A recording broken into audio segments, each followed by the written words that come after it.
Twelfth class chapter second.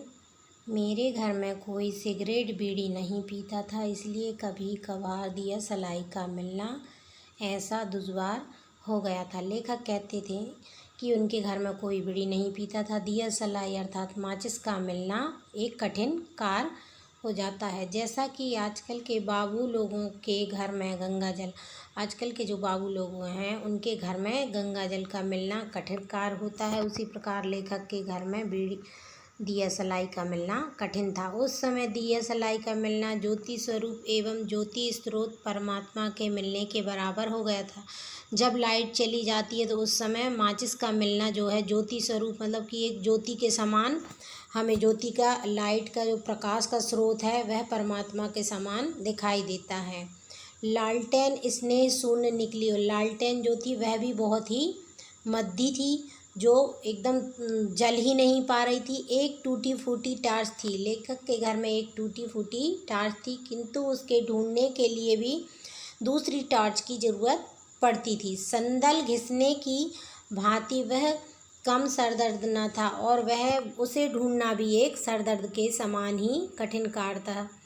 उस समय के अंधकार में मेरी अव्यावहारिकता पर विद्युत प्रकाश पड़ रहा था। उस समय जो है लेखक अव्यावहारिक मतलब अपने मार्ग से भटक गए थे और उन्हें कुछ भी समझ नहीं आ रहा था, और उनके जो है प्रकाश पड़ रहा था।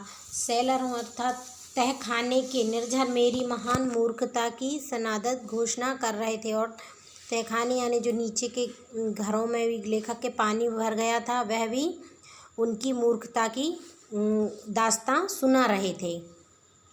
खैर जैसे तैसे दीपक का आयोजन हुआ, और लेखक ने जो जैसे तैसे करके एक दीपक जलाया, ढूंढा।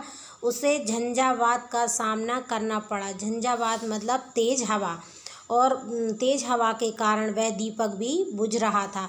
हथेली और अंचल से उसकी कहाँ रक्षा होती। जब दीपक बुझने लगता है तो हम चारों तरफ से हाथ लगाते हैं और उसको हवा से रोककर उसकी रक्षा करते हैं। ऐसा ही कुछ लेखक ने किया। मेरे चाकर देव पड़ोस से लालटेन लाए, और एक उनके यहाँ से कोई गया और पड़ोस से लालटेन मंगकर लेकर आए। हम लोग शांतिपूर्वक उनके साथ भीतर घर में बैठ गए। चाकर अर्थात नौकर चाकर जो होते हैं। हम लेखक जो है सभी लोग अंदर जाकर बैठ गए कि चलो यह तो तजुर्बा हो गया, और उन्हें कुछ इससे अनुभव हुआ। मैं अपने हाल को नूह की किश्ती या मनु की नौका समझ रहा था। लेखक जो है वह अपने आप को यह समझ रहे थे कि मनु की नौका के समान। मनु की नौका अर्थात जब पृथ्वी पर प्रलय हुआ था तो उस समय भगवान विष्णु की कृपा से भगवान मनु की नौका जो है जल में तैर रही थी, तो लेखक अपने आप को भी ऐसा समझ रहे थे। चिंता की प्रथम रेखा मेरे प्रांगण ललाट के प्रांगण में खेलती हुई नहीं दिखाई दी, और लेखक जो है उनकी चिंता थोड़ी कम हुई, और उन्हें अपने ललाट अर्थात कपाल पर जो है चिंता की रेखा खेलती हुई दिखाई नहीं दी। किंतु थोड़ी ही देर में पास के कमरे से चलियों की आवाज़ आई, और थोड़ी ही देर बाद लेखक को आवाज़ आई चलियों की। मेरे बाग के माली श्री मंगल देव जी मेरे मंगल विधान में सदा दत्तचित्त रहते थे। लेखक के जो बाग के माली थे मंगल देव, वह उनके सदा अच्छे कार्यों में साथ देते थे।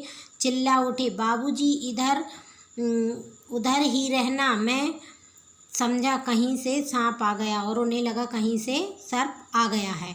खैर यह भी सही, और उन्होंने कहा ठीक है देखते हैं। मेरे दूसरे चाकर अर्थात जो नौकर थे लेखक के, देव श्री रणधीर जी ने बड़ी धीरतापूर्वक कहा कि कुछ नहीं, जमीन बैठ गई। अधिक बरसात होने से जो है जमीन धंस गई थी। बड़े आदमियों की भांति उसकी बात भी आधी सच थी, और उन्होंने वहाँ देखा तो आधी बात उनके चाकर की सच निकली। जमीन बैठी थी और फर्श के पत्थर आपस में सर मिलकर खड़े हो गए, और ज़मीन जो है नीचे धसक गई थी वर्षा के कारण, और फिर लेखक का फर्श टूटा हुआ था। मानो वे सचेत होकर मेरे परित्राण का उपाय सोच रहे हो। परित्राण यानी रक्षा।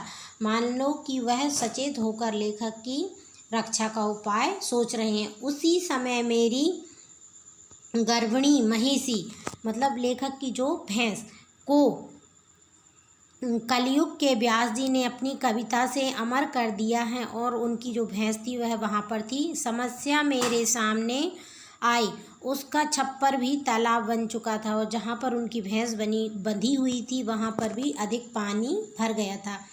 उस पर भी एक त्रिपाल डालकर उसे दरवाजे पर खड़ा किया और लेखक ने उस पर कुछ ढक दिया, कुछ पन्नी जैसे त्रिपाल, और उसे वहाँ खड़ा कर दिया। बहुत कोशिश करने के बाद भी बरामदे में पैर ना रखा गया और बहुत कोशिश के बाद भी अधिक वर्षा पानी भर जाने के कारण लेखक को जो है वहाँ पर खड़े होने में बहुत दिक्कत हो रही थी। शायद वह जानती थी कि उसका फर्श भी धसकेगा और उनकी जो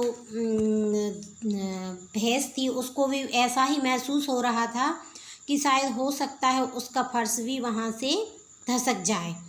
मेरे ही एक पड़ोसी श्री बनर्जी साहब अपनी व्यवहार कुशलता की दिव्य दृष्टि से मेरा भविष्य देख चुके थे और उनके एक पड़ोसी ने जो है उनका दिव्य दृष्टि, अर्थात हम जो कुछ होने वाला होता है तो थोड़ा बहुत उसको देखकर बता देते हैं। वे शाम को ही कह गए थे कि यदि कोई तकलीफ़ हो तो उनका मकान मेरे डिस्पोजल पर है, और उन्होंने बोल दिया था कि यदि ज़रूरत पड़े तो आप मेरे मकान में आ सकते हैं। उस समय तो मैंने उनका सहानुभूति निमंत्रण स्वीकार नहीं किया। उस समय लेखक को अपने ही घर में अच्छा लग रहा था क्योंकि ज़्यादा वर्षा नहीं हुई थी, तो लेखक ने उनका निमंत्रण स्वीकार नहीं किया था। किंतु जब मेरे घर के सामने भी पानी बहने लगा और मेरा मकान प्रायद्वीप बन गया, लेखक के घर के सामने पानी अधिक भर गया और उनका मकान भी जो है द्वीप के समान बन गया। चारों तरफ पानी ही पानी हो गया। बरामदे और शयनागार का फर्श भी बैठ गया, और बरामदे अर्थात सामने के रूम का, और शयनागार जहाँ पर सोने वाला जो कक्ष होता उसमें भी फर्श बैठ गया था। उनकी टाइलें मेरे बैठती हुई दिल की समता करने लगी थी और लेखक को यह दृश्य देखकर बहुत ही मन में घबराहट हो रही थी। तब जल्दी से मैंने बनर्जी साहब का निमंत्रण स्वीकार किया और लेखक ने जो है अपने पड़ोसी का निमंत्रण स्वीकार किया। मकान में ताला लगाकर उनका द्वार खटखटाया और ताला लगाकर वह सामने वाले घर में चले गए। उन्होंने मुझे